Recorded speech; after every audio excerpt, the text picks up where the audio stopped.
Welcome back, guys. Welcome to the process.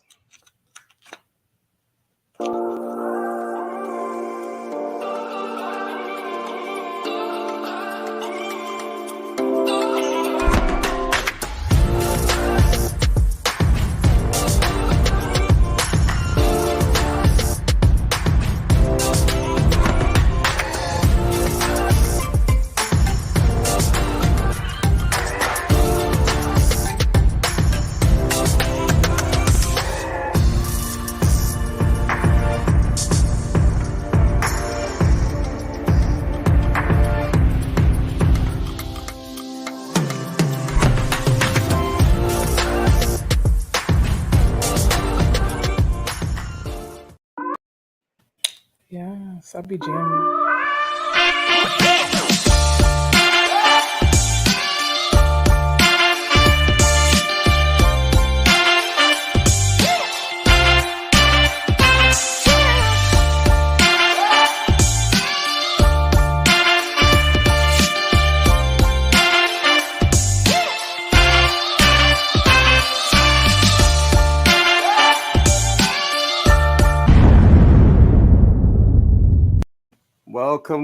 Welcome back, guys, to the process. A wonderful Wednesday evening. My gracious, wonderful, beautiful co-host Ah. Alessandra with the braids. Welcome. Denard, I locked my hair. Oh, for real? Yeah. Oh my goodness. I Oh did. my So it's all goodness. braided down right now, but I'm locked and loaded, buddy. That's amazing. That's amazing. That's amazing. Right? Oh, A real good time. join the club. You joined the club. I joined the club. I joined the club.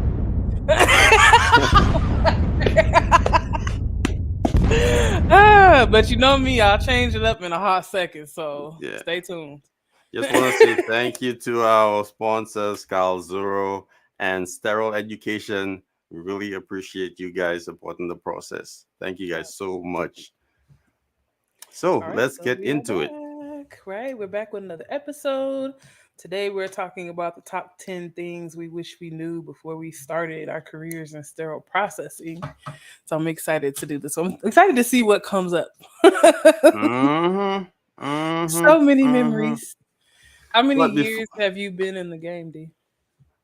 Big Man, How many years have you been in the game? I have been in the game 11 years. 11 short years. Yep, I'm going to keep it that way. There you Nice go. and short. There you go. All Yep. right. Let's get into it. Let's get into it, guys. And as you know, the process is a sterile processing industry podcast providing education and real world conversation related to healthcare compliance, regulation, and standards, highlighting industry concerns to raise awareness of sound infection control practices. So, thank you for joining us. Let's get into the 10 things you need to know.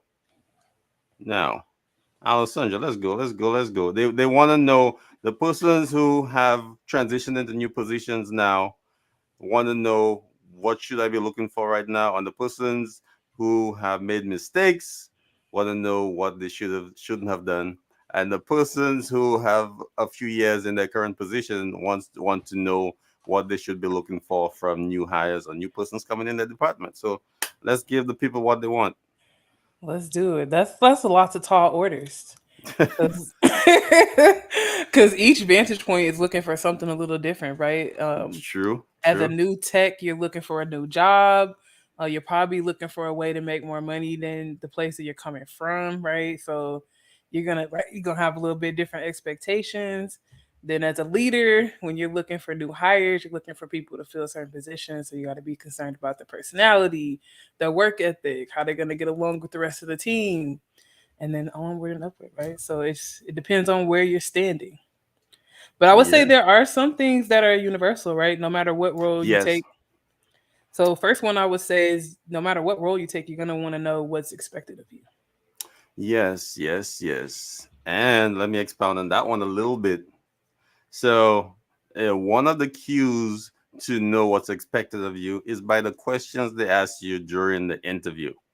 Very So true. if they're asking you questions about how you work with other people, don't come in there starting fights. You know, they hired you because you said, I'm comfortable with working with different diversities, ethnic groups, different ages. You said that in the interview. It's like, no, I'm cool with everybody. You know, I love Dick and Tam. I love You know, nicotine. you said that in the interview. So when they put you in Dick and Tam, don't complain. You said you loved it. That's your favorite place to work. So the cues are from the interview. If they're asking you about processes and process improvement, that means they have some issues with processes and process improvement. That's why they're hiring you to help bridge those gaps within the department. Definitely, I couldn't agree more. One of my favorite sterile processing podcasts, Eye on SPD, Celindra Bearfield, she did an episode about interview prep.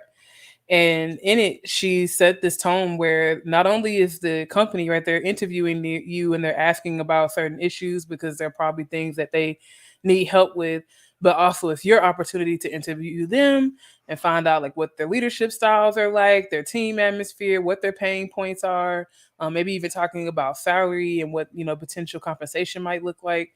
So it definitely is. It's an opportunity for you to have that introductory conversation and not necessarily to lie, right? You want to put your best foot forward, but you also want to be authentic and honest because if you do get the job, they're going to be expecting more of the person that they met during the interview, not Yes, less. don't say you're good with Excel and you're asking people how to start a graph. You know, you don't know how to drag and drop or copy and paste. Come on. Don't, Hey, if you because need there's some help. especially when it comes to things like that, there's nothing wrong with being forthcoming and saying that's not my Yeah, strong suit, but I'm willing to learn exactly. Exactly. That's and the then be perfect willing answer. to learn. Yes, I'm willing to learn. Yep, I'm eager, and if I have any issues with it, I'll be more than willing to ask questions and learn from the best and get on point with whatever you guys need. You know, Yeah. something simple. Simple. But I think especially right now, like as we're all going through the great resignation, right? And people are shifting into other careers, being able to assess your skills and figure out what's transferable is really important right now too. So even if you're moving to a space outside the industry, which we're watching people do all the time, right? We're watching people in the sterile processing space become reps, become Hmm. educators, go into business for themselves. So all kinds of sales and marketing. So there's all these different avenues, social media marketing, all this stuff, right? That you're able to take these different skills that you've had in that space and then transfer them out to somewhere else. So you definitely want to be able to speak to what you can offer to an organization and have a clear understanding of what it is you're looking for too. Exactly, exactly. I love what you said. I couldn't have said better myself. You Okay. know, you definitely have to be Did willing. you did this one a couple times, right? And that's number two. You know, Salary. I wish I knew. salary. I wish I knew more about the cereal processing industry, the market before I became a tech, and even before I moved up into management. I still didn't have a clear understanding of what they were making at my level in various areas of the country. So, hmm Do you so feel this is a comfortable to say what you're right? It's sensitive topic. sensitive. Sensitive topic. You So, feel comfortable to say what your intro because salary was? Tech one. my intro salary was How much were y'all making? it was actually it was okay, like in terms of what I was like making. I was making less than my previous job, but I knew there was potential to make more, if that makes sense. Yes. So my opening salary was about 1350. That's Mm. about 11 years ago. Thirteen I was fifty. balling. I was killing it. I was killing it. Man. Okay. How much do you Hmm. feel like your market had to do with that? Right, because you were in a city, right, in a metropolitan area. I think when I got in, that was at the cusp of people positioning themselves within still processing to make more. It was more of a job 10 years ago. And I think it kind of evolved over the few years. Cell processing professionals based on, and it took a couple incidents to raise the bar in terms of price, like in terms of pay, in like the endoscope fiasco a couple years ago, Mm. HAIs being more prevalent and being more broadcast within the news and news media, and facilities getting shut down, I think that definitely helped those Mm, circumstances not being ideal, but you get some benefits from but bad things happening, people recognizing that this industry right, or this profession is needed and is valuable, so you have to pay them that's more. very true. So that's when I came in. I remember Sharon Green Golden on the news talking about that incident about, If yeah. anybody has the link, Yeah. so, I still so have never seen it. Yo, you haven't seen it yet? I still Yeah, have that was never I'll seen try and it. get that video for you. So yeah, I Inspirational. remember that that's around the time I think a couple years after that, that's around the time then you know, people started talking about still processing. Oh, I don't want my facility to have this issue, and then the Joint Commission inspections became a little more stringent. It wasn't just a walkthrough. Hey guys, how y'all doing? Yeah, I This looks remember clean. that Let's go. shift because it went from like one year where they didn't even come into our department, they would just meet with our Mm-hmm. manager and look at our sterile records to they actually came inside and they were looking around and they were Yes. getting certified and it was a Mm-hmm. big to do. Man, but Yep. still $13 when look, I'm with Monique. Monique said when she started 30 years ago, she made 983 when 983. 983 when I started Mm, 14 years ago, I made 725. mm. You're And I do balling. That's above yeah. minimum wage. I mean, for my area, it was right at minimum wage. But the nice thing was it was a job with the hospital. So I grew up in a Mm-hmm. small town, rural area. That meant you had access to a job with all the other perks, like your health insurance, being able to have PTO, have sick time, tuition reimbursement, being able to have a flexible schedule. So for me, it was much, much deeper than the salary that I was making. It was about having a job that I could grow with because I was a student at the time. Yeah, But I kind of and shifted there and became went full time and stopped going to school. and then you have to realize you're working for a company now. You're not, Yeah, it's not a side gig. You're learning a marketable skill. So that's right. the way I kind of looked at it. Like, I'll be able to take this and take it to somewhere else, take it to another state, take it to another facility. I'm not working for Joe Blow, carrying something, where any high school kid could just come and do the same job. So I Right. kind of I'm getting some training, And which that was definitely the environment that I was raised in as a baby tech. hmm It was rural, so it was whoever, comes in and has a decent personality and work ethic, and you got trained on the job. So they didn't expect for anybody to know what sterile processing was. They did it all themselves. So for better or for worse. mm. And we speaking got about it we training, got it done. and speaking about training and training schedule, new hire on the job. So in my take, let me give my take on that. So let me look at it from two standpoints. As a manager, training, manage to me, managers don't get enough training, or they don't get vetted enough in terms of what they know, because every Both. management position is not the same. Depends on who you over, depends on who you're under, because some managers have to do their boss's job and their job and their supervisor's job This is and even true. get on the floor. I was about to say and get on the floor. That's why so much. That's why I say it so heavily. Like, yes, Yep. get on the floor to build rapport, but after that, you got to get in your office because you got a job description to fulfill. Exactly, exactly. From a tech standpoint, you want to make sure, first of all, when you get in the job, guys, if you're a new tech in the field a few years, just try and find out get a couple ground rules straight. Like, what am I supposed to do? What are you expecting from me during my orientation? Get that straight. Because you want me to push out 50 trays in my first week, that's probably 50 trays a day in my first week, that's probably not going to happen. So get the expectations straight before you start, or on your first day or your first week. Secondly, get to know your preceptor or the person that's going to train you. Who am I going to be You're with? so Am I just welcome. waving, flagging people down, asking them what this is, what that is, or is there someone designated to me that I can ask specific questions to? And I would say don't be intimidated by either situation because you'll run into both sometimes in sterile process. And I've definitely started jobs where we had an educator and there was a program laid out for you and somebody was checking on your progress and moving you along. But I've also been in positions where it was expected that you had some basic understanding and that should be enough to move you through, and you really did have to learn it on the job with your coworkers. So I think it's important to know that truthfully you can run into both situations, and don't be intimidated. It really is, it's still an opportunity for you to learn, but you may have to be a little more outgoing than you might be accustomed to. But it's important for you to do that in the beginning. I would say, especially during your first 90 days, like make it a point. It's going to be uncomfortable. You're starting a new job. You're learning new people. They're learning you. You're learning a new facility. You're going to be lost. You're going to be all these things, right? So go ahead and go through the uncomfortable part, then getting to know people and asking questions so you can do your job to the best of your ability. True. And guys, don't be afraid to say I do not know. You do Please not want to mess up a load or a tray on your first, during your orientation. That's not gonna be nice. So please yeah, just say, it hey, happens. He I'm said, just not behave. familiar with cardiac.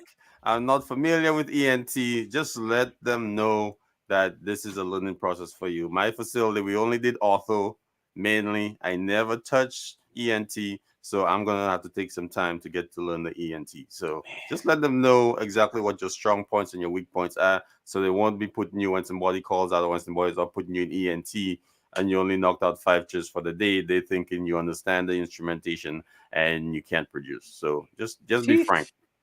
Be frank, but also be, forthcoming, outgoing towards that. It's not an excuse. Just because you don't know it yet, it doesn't mean you don't need to learn it. So, Hmm. don't just say, "Oh, I don't know Right. that," and then You're expect right. that you're never gonna have to touch it, Hmm. right? Make it a point to learn that. I had a coaching client this week that's a new sterile processing graduate, and they're going into externship, and they were asking, how can I make myself stand apart because I want to really make a good impression. So we talked about some of the stuff that you and I have mentioned already, but it was just like, yeah, embrace the fact that you don't know. You're literally an extern. They're not expecting for you to come in there and know everything. They want to see you ask questions. They want to see you driving for results. And that alone can set you apart when it comes time for interviews. Hmm. True. True that. What do we have next on the docket? Oh man, Jake said, and sometimes ortho in one hospital can be very different in another. Yes, So true. very So true. true. Some facilities put vendor trays together and some facilities do not. Some So, don't have any, right? Some are heavily sports med.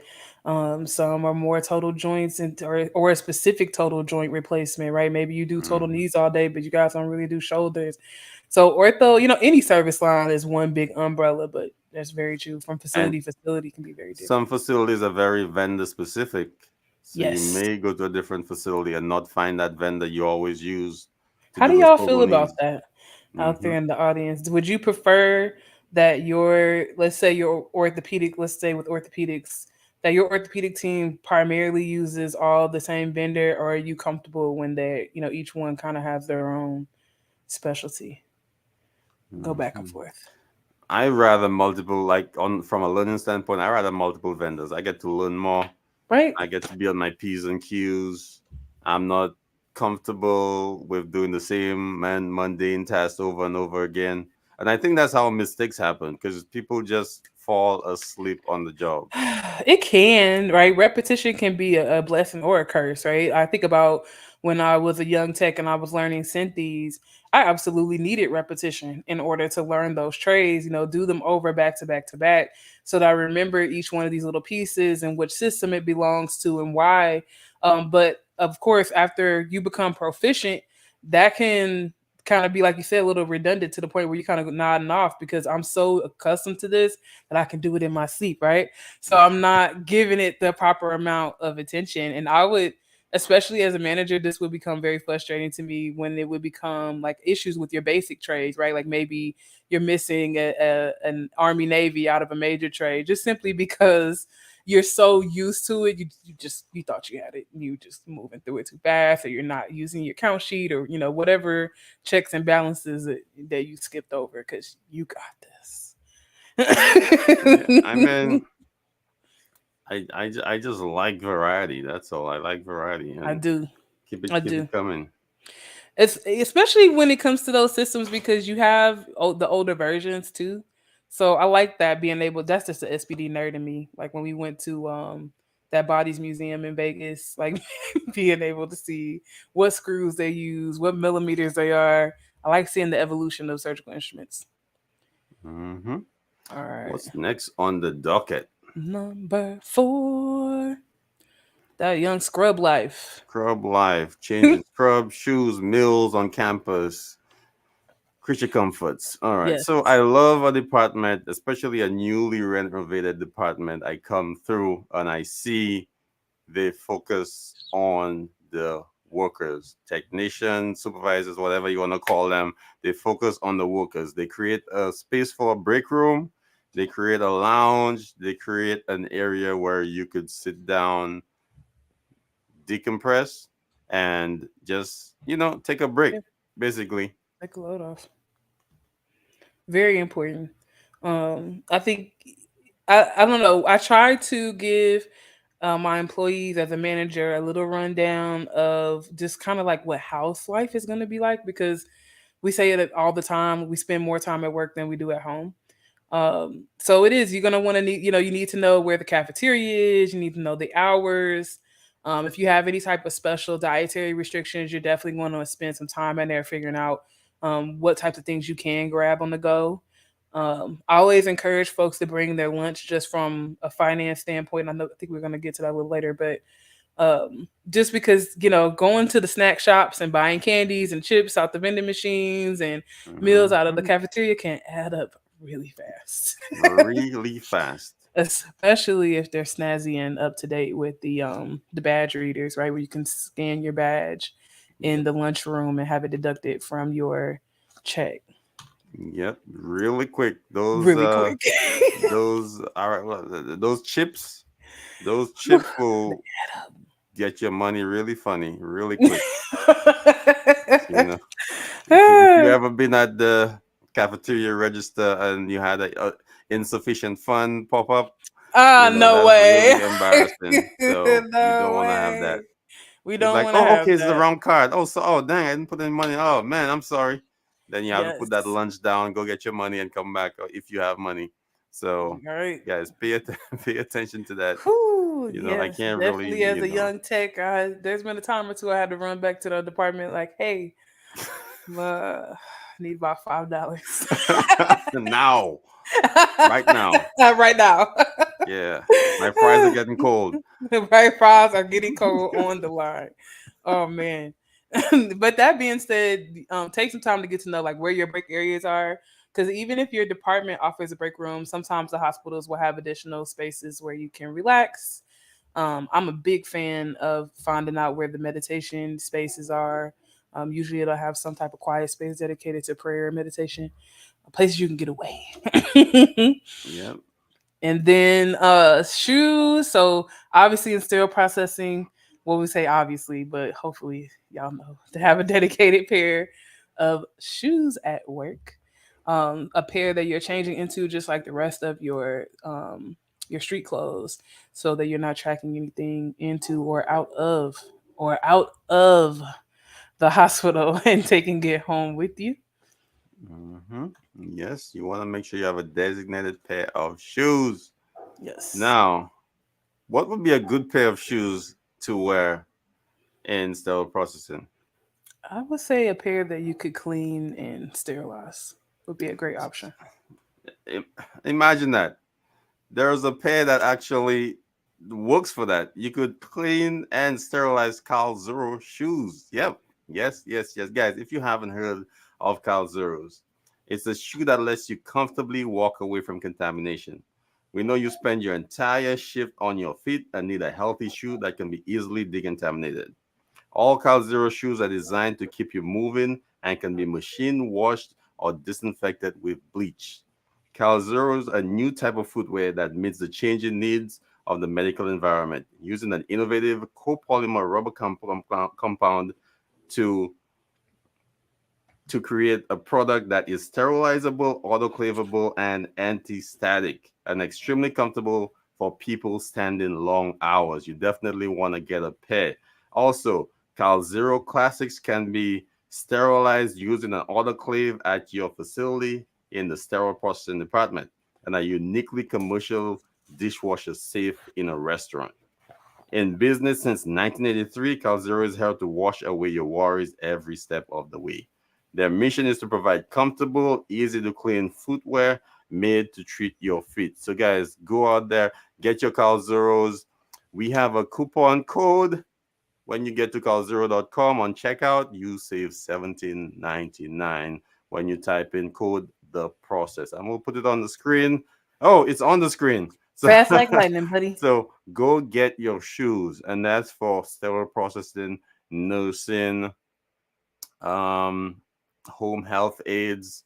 Guys, these shoes are really good. Go out there and get your Cal Zeros today. We don't know how long this discount is going to last, so make sure you get your shoes now. Get them in time for SPD week. All right. So, talked about that scrub life, creature comforts. We got our clean and sterile shoes at this point on campus because that's where they live. Mm-hmm. All right, but we didn't take the job to work for free, right? So Right. Maybe. I always call myself a volunteer. always So, called myself a volunteer. you know, Yeah, except for when so they gave you that check every discounts, other Friday. discounts, deals, lower rates, tuition reimbursement. Yo, guys, that factors in tremendously, especially if you're taking a job that's close to your previous job that almost provides the same level. Okay, if you live in a trauma one to another trauma one, All if right, you live in a small community to another small community, you live in a surgery center for another surgery center. You know the deal, the devil is in the details, so to speak. very So true. it may be the exact same amount of work, but the benefits may But the be better. benefits. The I so have a good example of this in the Bay Area. Without saying company names, there's no, no, a no, don't say mm-mm, right mm-mm. without saying company names. There's a lot of really popular hospitals and health systems in the area, and they all relatively pay very close to the same, right? But like you said, the devil's in the details. So when you go from facility to facility, the perks are a little bit different. You may have different health insurance that requires you to pay at a different rate. Maybe one place is offering tuition reimbursement where certain programs are covered at 100%, versus at another facility they're only reimbursing you up to 5K per semester, right? So these tiny details could be the difference of why you want to work there, right? If I'm pursuing a bachelor's degree or higher education Mhm. degree, I might want to go with this other facility that maybe they pay me $1 less, but they're paying for my school at a rate of 100%, right? So it is important to ask those questions in your interviews, and especially when and if HR decides to make an offer to you.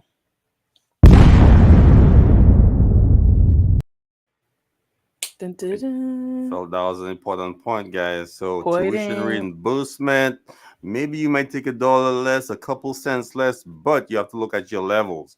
One facility may have one supervisor for the entire floor.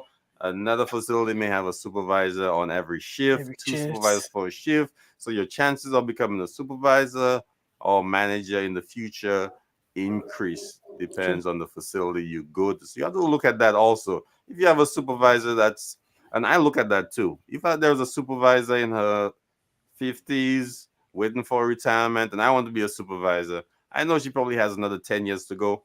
So I'm not going to stick around there. I already made my exit plan so that, hey, maybe in 5 years I'll go to this other facility and try and get off. But if you know someone is ready for retirement, 2, 3 years, maybe get a little experience, try and get in there. But if you know that person is not going anywhere, they've been there since they were 18, they're in their 50s with another, Facts. and you know those people, they count down how much time they They're have left still every day. there. Oh, you know what? I'm gonna retire and I'm gonna I have 10 ah, years left. I have nine. They say it every day. So you're not gonna get that job in 10 years ever. because they're gonna milk it till the end. So you want to be cognizant of that, guys. Just be mindful of the persons working in your department, Quit especially if you want to already. move up. That's what I have to say to that. Quit already. Like if you're literally holding a position just waiting for Yeah, retirement, just man. quit You don't have to already. like, hey. So I've been around. You don't have to produce. You're not gonna get fired. You don't have to come in on time. You could make Bad mistakes and news. you It won't get speaks to, I fired. mean, So where are you going to? but it Where are you speaks gonna to go? poor management, in those spaces altogether because you shouldn't be able to create that little cushy space for yourself. But it does happen, It unfortunately. happens. And It I happens. do Like think I it serve is my important time. for you to be I ain't working realistic. hard no more. People You have know. that attitude, unfortunately. Integrity is not it's a choice. Yeah, Let's just say like that. it happens. It happens, guys. I know I'm just speaking from like one in a million, but I know you know. I No, know you that guys out there absolutely experience that. was my reason for going on the road. My leadership was in place and they were not going anywhere for the foreseeable future. So if leadership was something I was after, I was going to have to move to Yeah. another location. And that was the choice that I made, right? So it happens. It's what do you want, right? So knowing what you want for yourself, and what you can expect out of those spaces. I mean, that being said, all of that is a gamble. Who's to say that person that something doesn't change for them and they quit next year? But True. have a plan for yourself and you'll land where you want to go. Yeah. What do you want and when do you want it? How do you want it? Like the When do commercial you says, I want my want money it? and I want it now. Hey. And there's nothing wrong with that. I think that's my favorite thing that I'm watching out of this shift is people, especially at lower levels of employment, becoming more comfortable with advocating for higher rates of pay or for better benefits, for for work life balance that makes sense to them.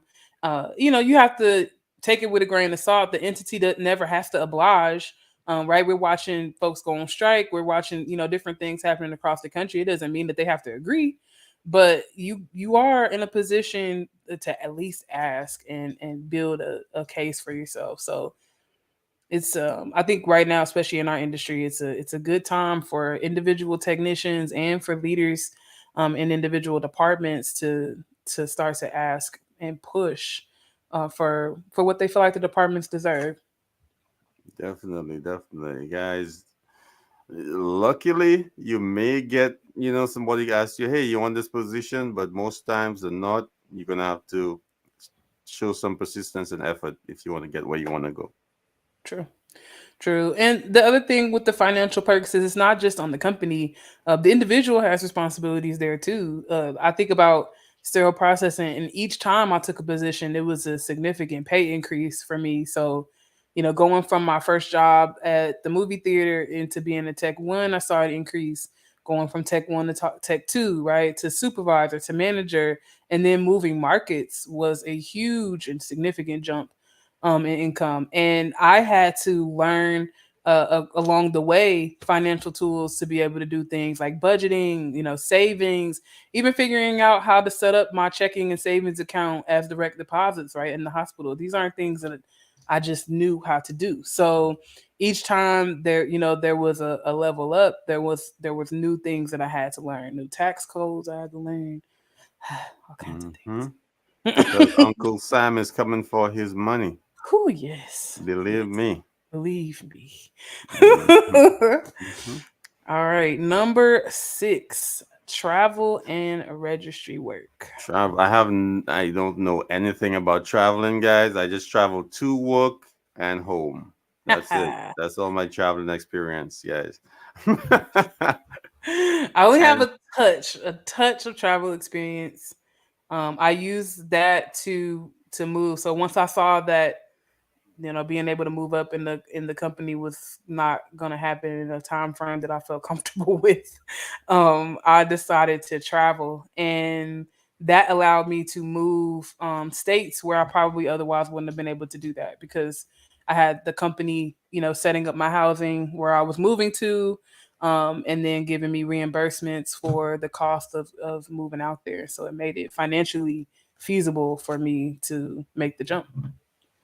that's good. And I've seen many travelers become very prosperous, jump from job to job. I personally, I like security. That's it. And those jobs, not saying they're not secure, because you could plan from facility to facility, contract to contract, how you're gonna move. but I But just don't there want to get the is. anxiety. Not that I have anxiety. I don't think I have anxiety, but I just don't want the anxiety. My contract is going to be up, and I'm Yeah, thinking about how am I going to make these payments next month if I I don't have remember another that. one. Yes, So, there is more risk involved. And even for the permanent employees, like that's something that I've, as a manager, I've had to explain to some of my employees, like, because they would, you know, you want to be nosy and you want to be upset with what other people have instead of minding the grass on mm-hmm. your on your side of the line, right? But they would. I'm Stay in just your lane. saying, Stay in your lane. worry about your dividends. Stay in your lane. Because that's what they did, right? That's what these travelers did. They made a choice, they made a sacrifice. These people have left their homes, they've left their families, they're moving to new places they've never been to, they're learning new processes. They're being paid at a higher rate because they are taking more risk and they're filling in a need. And there's nothing ever stopping you from joining the ranks if you want to. But the truth is, you probably don't. So, Mm-hmm. so let them be. Gosh, they're Yep. helping. Yep. Oh my Let them live goodness. their lives, please, please, because it's hard getting talked about behind your back because the numbers on your check, not because of your personality, not because of Right. It your didn't do production, anything. not because of your attitude. It's all about what your check has, which is an NOYB. Right.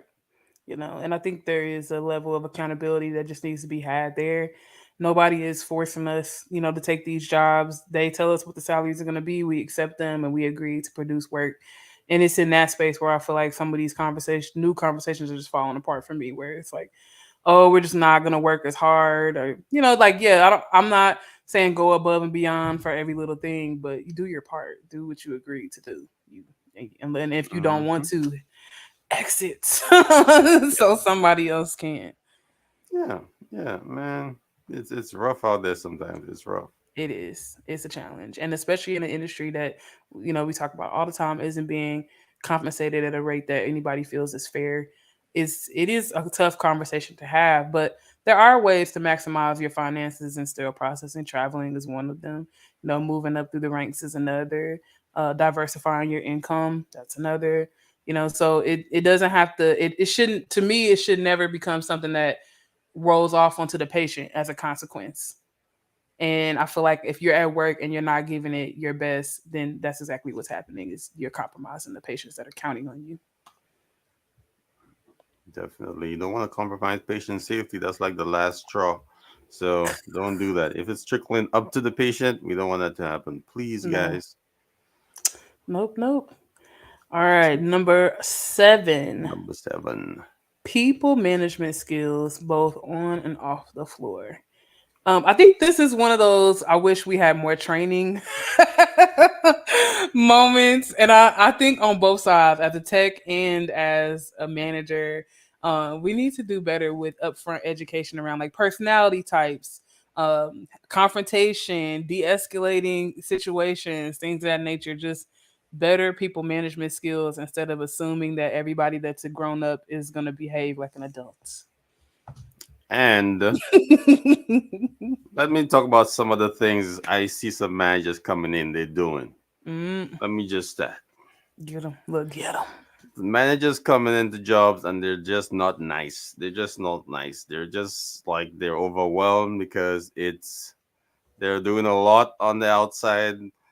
They didn't like the job they were in. They come in with an attitude. They have expectations that everybody doesn't like them. So they're just not nice, right?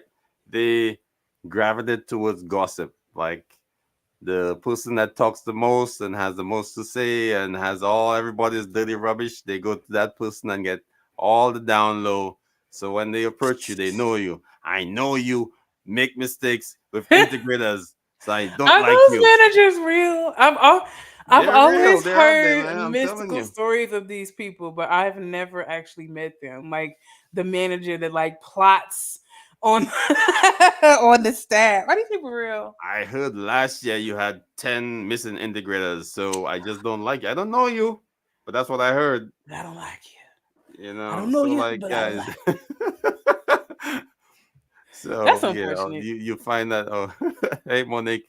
Um So definitely some training courses. I know larger facilities are able to provide those educational opportunities. Smaller facilities, it's kind of you might have to go to HR and ask for something, and most people won't go to HR and ask. That makes you look a Well, I little was gonna say weak. the nice thing about some of it is it's legally required, right? So once you move into those spaces, hospitals, that's how we end up in these day long orientations because a lot of that information they are required to demonstrate that they have talked to us about. So management might, you might face classes that include some of these things like how to manage crucial conversations with employees, conversations that are a little difficult or trying to have, how to manage stress, time management, right? We talked a little bit about doing payroll for people all of a sudden out of nowhere, right? So some of this stuff you will have, but I think what you're describing really is about that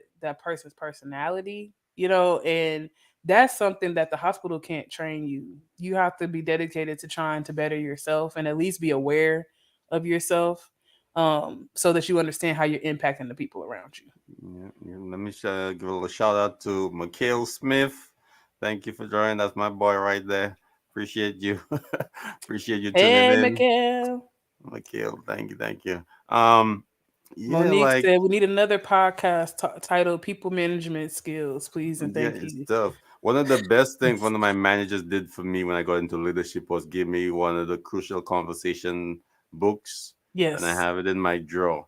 So every time I have to have one of those crucial, just about every time, I kind of know it now. Yes. But back in the day, I used to pull it out and get those key words.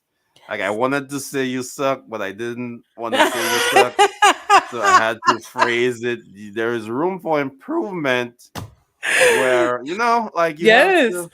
I mean, even down to, because it is. It's some of it is how you phrase things. Yes. Some of it is dealing with what you get back from the other person. I think about that. One of the classes that I took one time, one of the key things that I took away from it was being able to redirect conversations back to what it is we're talking about here right now. Because I would find that if I brought a tech in and I say, okay, hey, Denard, I got this tray back from the OR. They said it was missing No, no, X, no, Y, no. and That's not Z. my tray. No, no, no, no, no. I don't make Right. mistakes. I don't make And, mistakes. No. and I'm Somebody going, did that to okay. me. That was Jonathan put that in my tray. No, Mm-hmm. no. Mm-hmm. I Okay. refuse to. No, I'm not signing anything. Be that as it may. Uh this particular tray has your name, your barcode. So I'm inclined to trust the source, right? Was I So at work that day? I think I was off. I don't think I was me. No, let honestly, me see the records. I want to there see it. were times that I was frustrated to have to do that level of investigation, but I did. Yeah, it's tough. It's tough. It's tough. It's tough. I One thing I love those people that actually say like, you know what, that could have been me. I'll try and work on it. I'll like they immediately go into and then you see the improvement later versus, Yeah. oh, that wasn't me. I don't make mistakes. I never did this before. You know what I Yeah. mean? Like if you show a little attrition and actually cop to it, like I don't have to go for a full investigation and show you photos of the Right. tray, Get the cameras, get get the the cameras out, show get you the dogs scans, the out. date, the time, show you your clocking times. And no, it doesn't have to be that complicated. Like Man, everyone makes it's a mistake. it's It's a not mistake. deliberate. I know it's a mistake. That being said, managers and leaders make mistakes too. There have Mm-hmm. been times where me getting that paperwork together, my technician was able to demonstrate to me, actually, no, this wasn't my kit or this wasn't my day or whatever the case may be. Mm-hmm. So it's not to say don't advocate for yourself. Right, right. But I do think, if more often than not you're denying that there's even a Yes. possibility that you human erred in any Mm-hmm. way, come on, you gotta Yeah. just take a little bit of self-assessment. And then there were times as a tech I was in that situation. I would say that just can I see the scans? I'm not, it's Yeah. probably me, but I just want to see I want to what see day my did I tray. I did want to it. see my So kit list. I want to see right. So because I know what because I honestly want to know right, where I exactly. made a mistake so I What can mental change space my I was in. process. If it's close to clock out time, I know okay, I was probably trying to knock things out and try Yes. and clean up. That's why, what I mean? Like Yes. it gives you a frame of mind. Okay, it was after lunch. Oh shucks, I probably, didn't Mhm. close it up and then I forgot the, you know what I mean? So Yes. you Looking kind for of the have some, pattern is always key. yeah. especially if you aren't prone to mistakes. Right? If you have a process that's fairly airtight and Mm-hmm. something breaks down, yes, as the little researcher in me, I want to know what Yeah. happened that day, that what anomaly came into the situation and Exactly. Was caused I me to make late? this What did mistake. I have? Was I multitasking? Did I come out from decon with that mindset, thrusted into a trauma tray?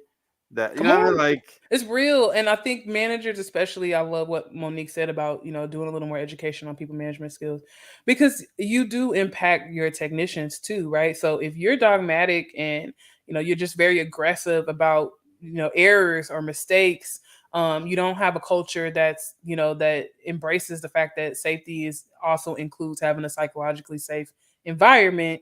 Techs can develop, anxiety disorders, panic disorders, just genuine fear of producing their work because yeah, it does have a direct impact on patients, right? We get yeah, closer than anybody else yeah, besides that surgeon's hand. Who else gets closer yeah. You could have a high performer go down to the middle of the pack really quick. really quickly? Depends on how you approach them, about an error or an issue with their Absolutely. And production. before we move out of that space, the only other thing I'll say with that is why follow up is so keenly important. Not even if it's praise or if it's remediation of behavior, follow up is so key because you want to make sure you touch base with that employee and make sure that the message that you gave them landed. That they're not taking anything out of context, and give them the opportunity to check and see if they have met the expectations, right? Because nobody wants to be walking around on eggshells wondering if they're doing things the way that people are expecting them to be done. So it just kind of closes the gap, I think, and helps bring some of the tension down. True. So very true.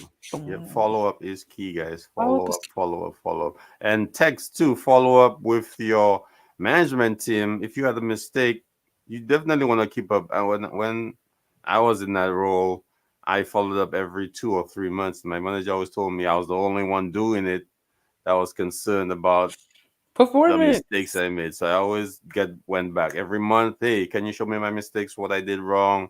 What's going on? They're always surprised. Like, hey, why is he coming and ask? That people usually wait till they get the email. So always follow up. Go and find out. Was the mistake not that severe that I wasn't notified, but I still want to know about it. You know. 100%. So. It can make or break, a person's career, honestly. Mhm. I love what Monique said, which said, without the people, we have no process. We have to lead with the focus on motivation and inspiration through gaining trust and respect. Love Mhm. that. Let me give that a little. All right, that's that presidential behavior. They ain't even got to be live catching bombs. I love it. Yeah. I love it. All right, so number 8, things we wish we knew before we started. Policy and procedure. Procedures. Yep. And union rules too. Whew. Not the made up ones, the real ones. Okay, so policy and procedure is huge. What specifically do you wish you knew? So like attendance, time management, I know. First of mm, all, I want to know where to find them because there are mm, these made up policies that no one can find the mystical that policies. all of a sudden pop up when you're different. Mm. Yes. I definitely agree. As a tech, we had a binder with some, but it was very much not up to date. Like no shade to the team at the time. We had bigger fish to fry, I guess you could say. But it wasn't up to date. And we were also in a rural area. So once things came up on a computer system, that was a little bit different, right? You could go to the intranet, but shoot, even as a manager, sometimes I struggle finding specific policies and procedures on the internet. It's almost like one source. Sometimes I find it, sometimes I don't. Oh, and that's a good segue Right? There's into some one cool new source. stuff you can find on one source. There's something you could find on one source currently you couldn't find before, and that's the IFU for your Cal Zero shoes. So, guys, if you have a subscription to One Source, and just to let you know, One Source isn't paying us for this, but we would really like them to in the future. But anyway, I digress. Oh, shit. But If you want to know the IFUs for your Cal Zero shoes, just log on to OneSource if your facility has a subscription and type in CALZURO and you see your Cal Zero um, shoes pop up. It'll populate. There are three different types, and the S. If you go to the S is able. You're able to sterilize that shoe. The other two, high level disinfection, I believe. So check those IFUs out, and it just makes it more of a solid argument when you say to your C-suite that you're gonna supply your entire department with Cal Zeros to keep your department clean, safe, and to keep your staff comfortable. That's all I'm gonna Love say. it. Love it. I definitely it's when you can go on there and just find what it is that you're looking for.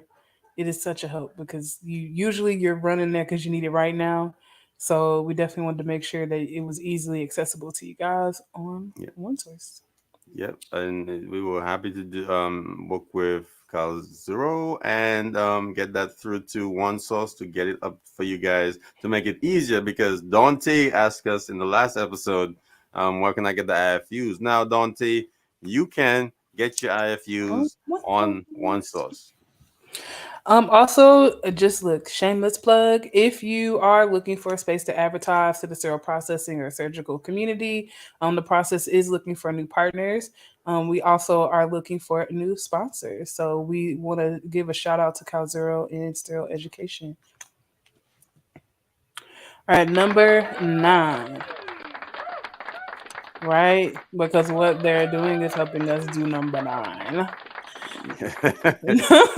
Networking, networking, networking.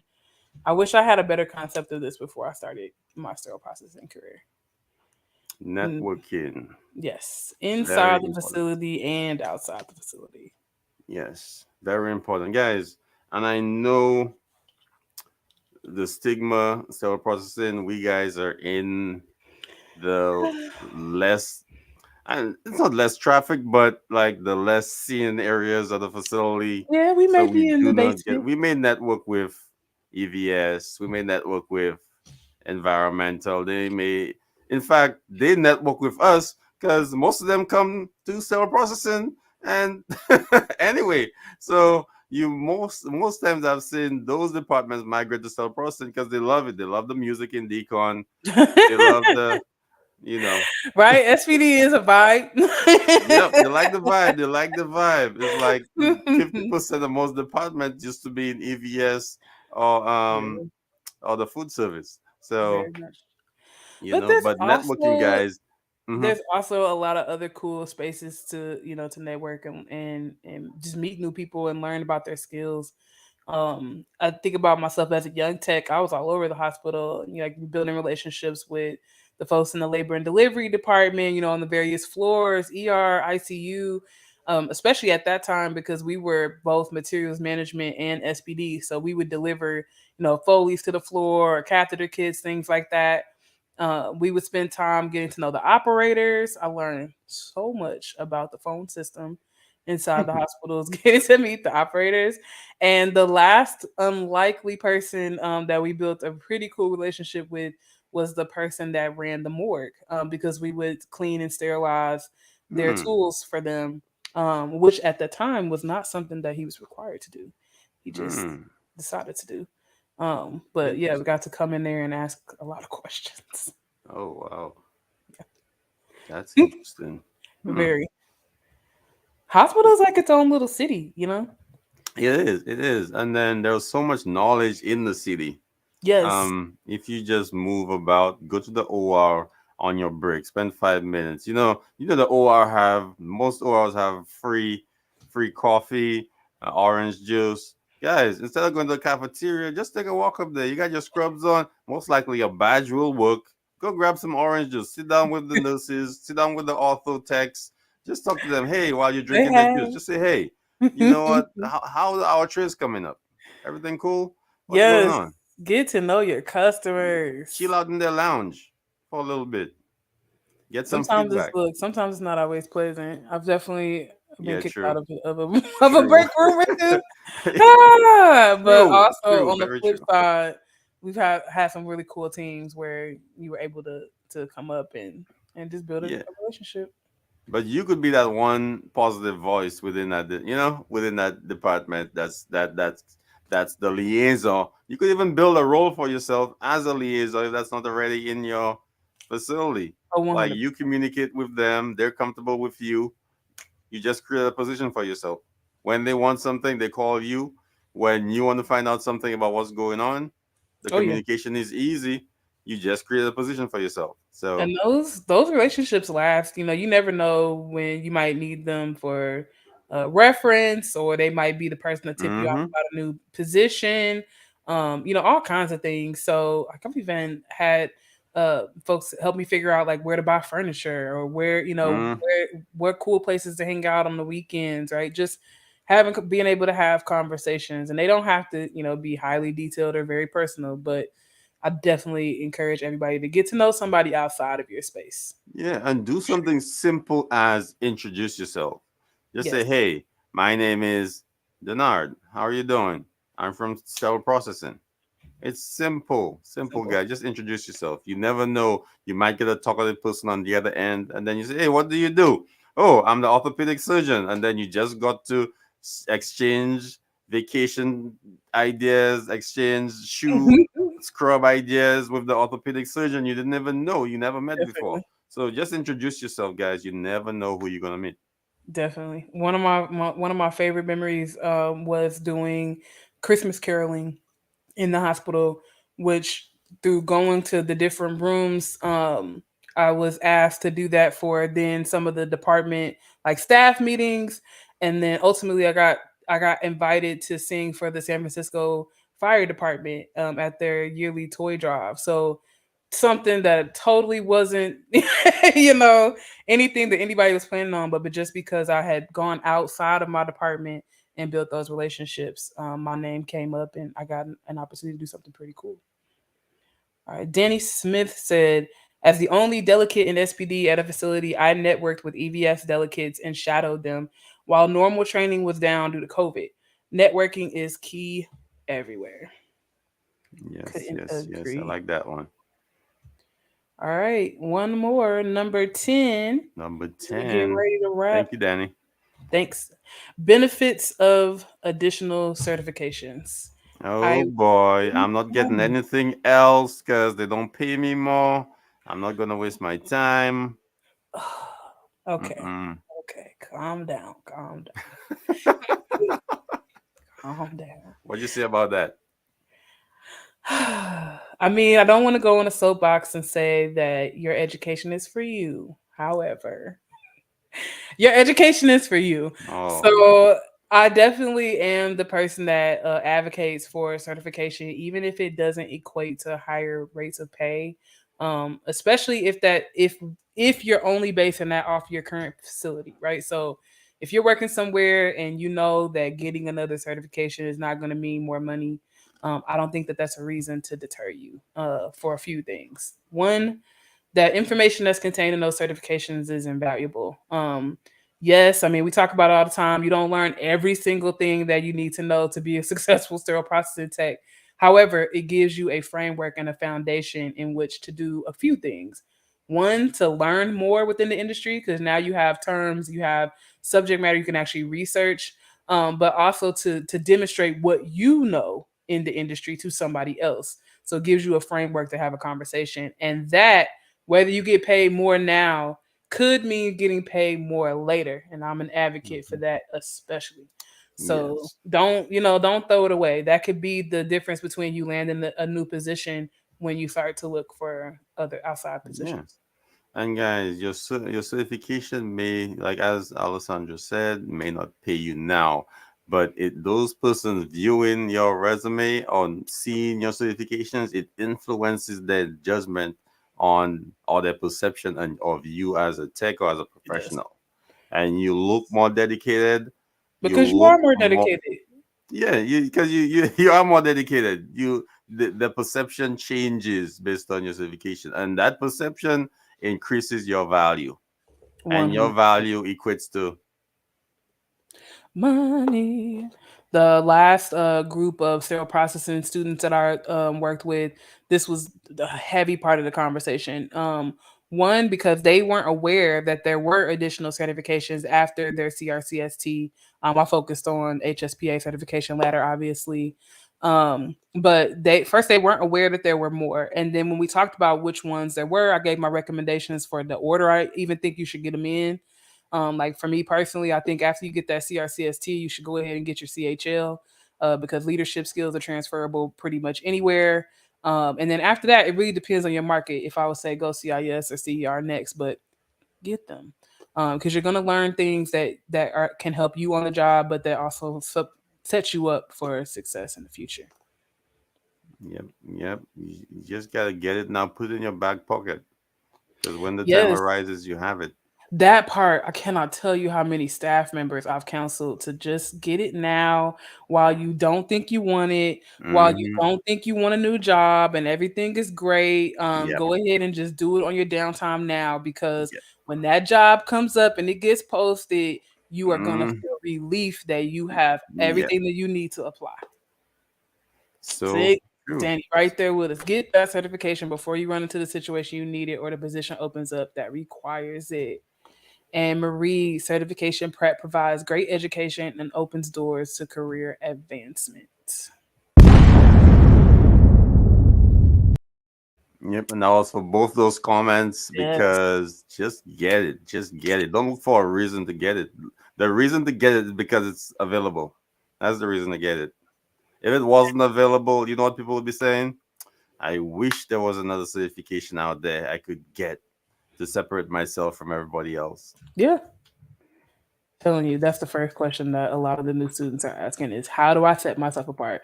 Additional certifications, definitely one of the things that you can do to easily set yourself apart. And that doesn't just stop at your CBSPD or your HSPA certifications. There are things out there for project management, the Excel programs. There's all types of stuff that you can use to further your skills and to set yourself apart. And you'd be surprised what might catch somebody's attention. Yep. And guys, you can always reach Miss Alessandra at Find me on the Condre Institute. So head over to Facebook. We're at the Condre Institute. You can DM me if you're looking for individual one-on-one coaching, or if you're looking for any type of training for your sterile processing students, your healthcare employees. We pretty much talk about anything that they can find in their new employee orientation in a way that helps set them up for success in the facilities.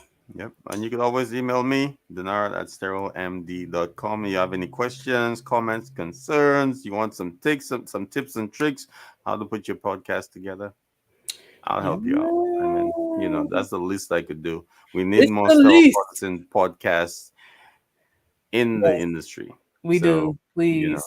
The process media is always looking for other collaborators. We love to work with other artists, but yeah, definitely happy to share this skill set that we've gathered. yep, That yep, we've gathered together. Also, guys, the Conjure Institute is offering a virtual class. It's coming up in September, so I have some more details for you. But essentially, just taking some of these questions that are common amongst the individual clients and rolling that into a program that everybody can participate in. So, we wanted to talk about finances, personal budgeting, how to handle those jumps in pay, right? When we say don't spend more when you make more, but how do you really set that up in your real life?